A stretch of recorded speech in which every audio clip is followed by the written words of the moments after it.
नमस्कार दोस्तों, आप देख रहे हैं खबर समय और मैं हूं सोनी शर्मा और फिर हाजिर हूं एक नई बड़ी राजनीतिक हलचल को लेकर। पहाड़ की राजनीति में भूचाल आ गए हैं।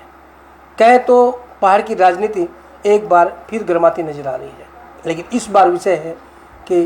विनय तामांग, जो कि गोरखा जनमुक्ति मोर्चा के विनय गुट के ही अध्यक्ष थे, शायद और भी बहुत से पदों पर थे, उन्होंने आज एक घटनाक्रम में सभी पदों से इस्तीफा दे दिया है। और इसके बाद से ही पूरे पहाड़ की राजनीति में भूचाल आ गए हैं, क्योंकि आप सभी जानते हैं कि पर्वतीय क्षेत्र में जो गोरखा जनमुक्ति मोर्चा है, इनके दो गुट हैं, एक विमल गुरुंग गुट है और एक विनय तामांग गुट, और ये पहाड़ की राजनीति में सक्रिय हैं। लेकिन चुनावों के बाद से ही देखा जा रहा है कि कहीं ना कहीं दोनों ही जो ये गुट है, इनकी शक्ति कम हुई है, क्योंकि विधानसभा चुनावों में भी आपने परिणाम देखा था कि वहाँ 3 सीटें छोड़ी थी ममता बनर्जी ने दोनों के लिए, और उसमें से एकमात्र सीट पर ही कब्जा हो पाया, बाकी 2 सीटें हार गए गोजोमुमो यानी कि गोरखा जनमुक्ति मोर्चा। और उसके बाद से ही लग रहा था कि पहाड़ पर जो पहाड़ की राजनीति है, जो पहाड़ की जनमानस है, उनमें इन दलों की पकड़ कमज़ोर हुई है। क्योंकि आपने देखा था कि लोकसभा चुनाव में तो भारतीय जनता पार्टी हमेशा आगे रहती है, लेकिन ये पहला मौका था जब पर्वतीय क्षेत्र के विधानसभा चुनाव में भी भारतीय जनता पार्टी आगे बढ़ती नजर आई और 3 में से 2 सीटों पर उन्होंने कब्जा किया। पहले हालांकि दार्जिलिंग भारतीय जनता पार्टी के अंडर में थी, दार्जिलिंग विधानसभा सीट, और इस बार तो 2 सीटें यानी करस्यांग सीट भी भारतीय जनता पार्टी ने हासिल की। तो इस तरह से कह सकते हैं कि चुनाव के बाद से ही काफ़ी रसाकसी देखी जा रही है, या चुनाव के पहले से भी कह सकते हैं, क्योंकि पहले विनय तामांग गुट काम कर रहा था पहाड़ में, उसके बाद जब विमल गुरुंग को भी पहाड़ में प्रवेश मिला, उसके बाद से दोनों गुटों के बीच में ही एक तरह की रसाकसी चल रही थी। और विधानसभा चुनाव इस बात की परीक्षा थी कि कौन सा गुट आगे आता है, जो जीता वही सिकंदर, और इसमें कोई दो राय नहीं है कि जिसमें से जो भी गुट जीतता तो उसकी पकड़ मजबूत मानी जाती। लेकिन बात करें तो इन दोनों गुट को ही पछाड़ते हुए भारतीय जनता पार्टी ने वहाँ अपनी पकड़ मजबूत बनाई और 2 विधानसभा सीटें जीती। लेकिन अब धीरे धीरे जो साइड इफेक्ट है विधानसभा चुनाव के, वो सामने आने लगे हैं। और इसी घटनाक्रम में आज तामांग, फिर बता दूं, जो विनय तामांग गुट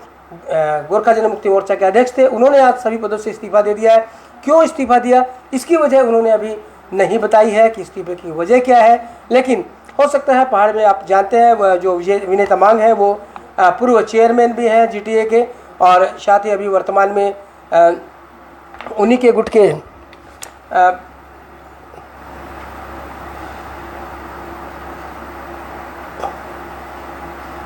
बता दें जो उनकी कोर कमेटी है विनय गुट तामांग की, उनके द्वारा बैठक बुलाई गई है। अनिल थापा जो महासचिव हैं, उनके नेतृत्व में कल आपात बैठक एक बुलाई गई है करस्यांग में, और वहां समीक्षा की जाएगी कि विनय तामांग के इस्तीफा देने के बाद क्या स्थिति है और क्या किया जाए, जो ये गैप हुआ है उसे कैसे भरा जाए। इसे लेकर एक महत्वपूर्ण बैठक कल करस्यांग में आयोजित होगी। इसके साथ ही ये भी खबरें आ रही है सूत्रों के द्वारा कि अनिल थापा 2 बजे एक प्रेस मीट भी करेंगे, और उसके बाद ही पता चल पाएगा कि आखिर क्या वजह रही कि विनय तामांग ने अचानक से अपने पदों से इस्तीफा दिया है। लेकिन फिलहाल नज़रें बनी हुई है पूरे पहाड़ की, और हम लोगों की भी इसी खबर पर कि आज विनय तामांग ने अचानक से इस्तीफा क्यों दे दिया। हालांकि हमने बार बार फ़ोन पे संपर्क करने की कोशिश की विनय तामांग जी से, उनसे हमारा संपर्क नहीं हो पाया है। हम जानना चाहते थे कि क्या वजह रही, क्यों उन्होंने इस्तीफा दिया है, या फिर भविष्य में उनके कदम क्या होंगे। इसे लेकर भी अभी से कयास लगाने शुरू हो गए हैं कि अब पहाड़ की राजनीति जो है, विशेषकर कई वर्षों से देखा जा रहा था कि जो गोरखा जनमुक्ति मोर्चा है उसका काफ़ी प्रभाव पर्वतीय क्षेत्र में था, लेकिन अब 2 गुट में बढ़ जाने के बाद इनकी शक्ति कुछ कम हुई। और इसके बाद अब देखें तो चुनाव में उन्हें जो शिकस्त मिली है, चाहे लोकसभा चुनाव हो चाहे विधानसभा चुनाव हो, उसके बाद देखा जा रहा है कि कहीं ना कहीं गोरखा जनमुक्ति मोर्चा जो है उसकी पकड़ पर्वतीय क्षेत्र में कम होती नजर आ रही है। तो क्या हो सकती है एक वजह विनय तामांग के इस्तीफा देने की? क्या वो किसी दूसरी पार्टी में जाएंगे, या फिर कोई नए दल का वहाँ पर उदय होने वाला है? क्योंकि पहले से ही दर्जनों वहाँ पर छोटे बड़े दल हैं एक छोटे से क्षेत्र में ही, और हो सकता है कि इस तरह की राजनीति को देखते हुए कोई एक नया दल भी उभर जाए, या फिर हो सकता है कि वो कोई नई पार्टी को ज्वाइन करे। तो इसे लेकर भी कयास लगाए जा रहे हैं, और आने वाले समय में क्या होगा यह देखने वाली बात होगी। क्योंकि एक और चर्चा आज रही कि भारतीय जनता पार्टी के जो सांसद दार्जिलिंग से राजू बिष्टा जी, उन्हें एक और बड़ी जिम्मेवारी दे दी गई है युवा संगठन में, युवा मोर्चा में उन्हें राष्ट्रीय महासचिव का पद दिया गया है। तो ये भी पर्वतीय क्षेत्र के युवाओं को आकर्षित करने का एक कारण हो सकता है भारतीय जनता पार्टी अपनी शक्ति बढ़ाए इस क्षेत्र में, उनके नेतृत्व में हो सकता है युवाओं को आकर्षित करने के लिए और ज़्यादा सक्रिय हो भारतीय जनता पार्टी पर्वतीय क्षेत्र में। तो ये है पूरे पर्वतीय क्षेत्र की हलचल फिलहाल, और आने वाले समय में और भी ज़्यादा ये जो राजनीतिक दल है या राजनीतिक प्रकरण है और भी ज़्यादा रोचक हो सकते हैं। और देखने वाली बात होगी कि कल अनिल थापा जी क्या प्रेस कॉन्फ्रेंस में बोलते हैं, उनका क्या वक्तव्य होता है, अब